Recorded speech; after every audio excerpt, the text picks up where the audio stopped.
Good morning.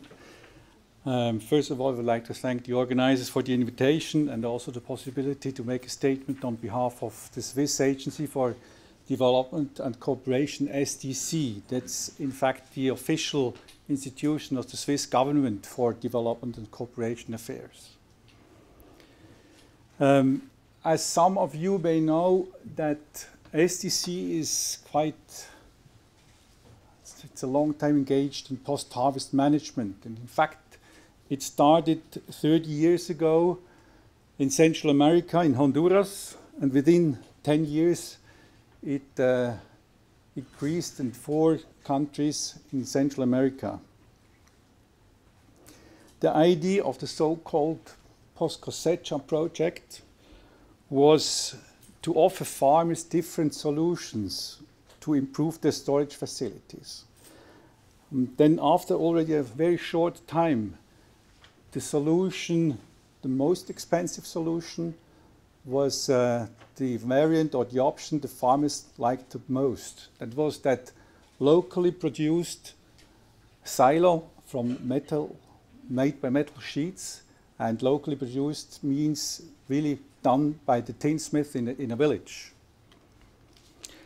So the farmers could store in different types of size, they could store their grains in this kind of silo. Post-cosecha was supported by SDC for 20 years, and then in 2011 we had the idea to do an ex post evaluation. And we had some interesting results. First of all, we saw that the capacities during the 30 years, and the ex post evaluation is covering the period from the start in '83 until 2009. So a bit longer than the duration of SDC support. So the capacities to store has been more or less about 350,000 tons. And you see that on the left ordinate. And the blue line is indicating the amount of saved grain from loss. It's about 75 million US dollars. And that's quite easy to calculate because in a silo the loss is more or less zero. Because the large grain borer, it's called large grain borer, but in fact it's an insect of 2 millimeters. But he eats 800 kilos without any problems in 1 year. That's 800 kilos is the amount of the maize a normal family is also eating. So, and the most for us as an agency for development, the most important thing was that increase did not stop after we faded out. You see that the blue columns, they are indicating that the development of the project continued. So we saw that altogether about 670,000 metal silos have been produced, and they are standing now in about 400,000 rural households, really rural households. Then we saw that the 900 tinsmiths still working at the moment of the ex post evaluation. In fact, it has been about 2,000 have been trained, but some of them stopped because of age or whatever else. The 900 still working, they made a profit of 12 million just by producing and selling that type of silo. And the farmers made an additional income of about 100 million just by the fact that they don't have to buy maize when the price was high, or the other ones, the surplus farmers, they don't have to sell the maize when the price was steep. And finally, these lower inter-seasonal price fluctuation, they have been reduced by about 15 to 20%. Looking at the approach of the post-cosecha model, our project intervened a bit on all levels. So there was technical trainings for the tinsmiths at first, but also for the farmers, for the material suppliers. So our reaction was a bit, well, during 20 years, really on all the levels. The product was that silo.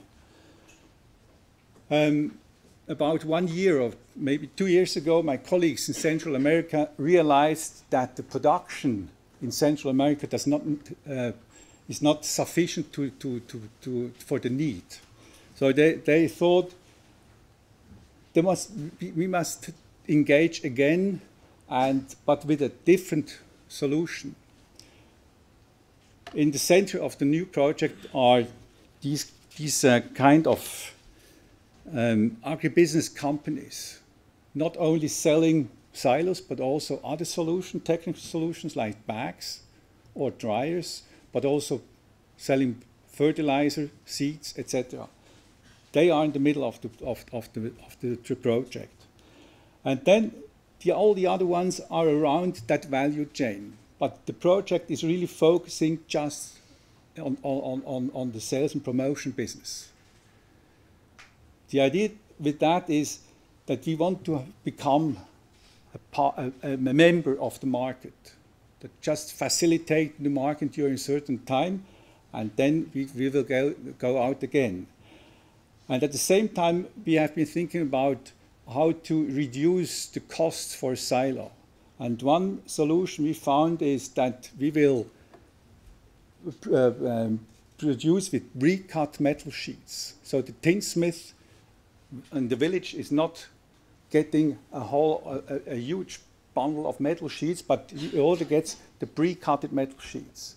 And this increasing the productivity by about 30%. So the costs will be really lower.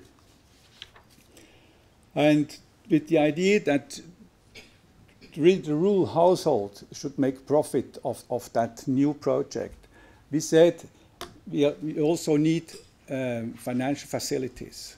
So we developed 3 options. The first is monthly payment. The second one, the farmer is paying after 2 harvests.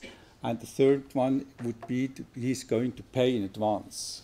So altogether, we are calculating that a silo is, instead of $160, it will be about $120, a 900 kJ silo.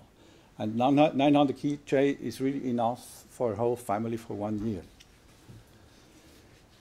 We are working with that approach at the moment in Central America and in Bolivia, and also with the other approach, with the so-called old post-cosecha approach in some countries in sub-Saharan Africa. Thank you for your attention.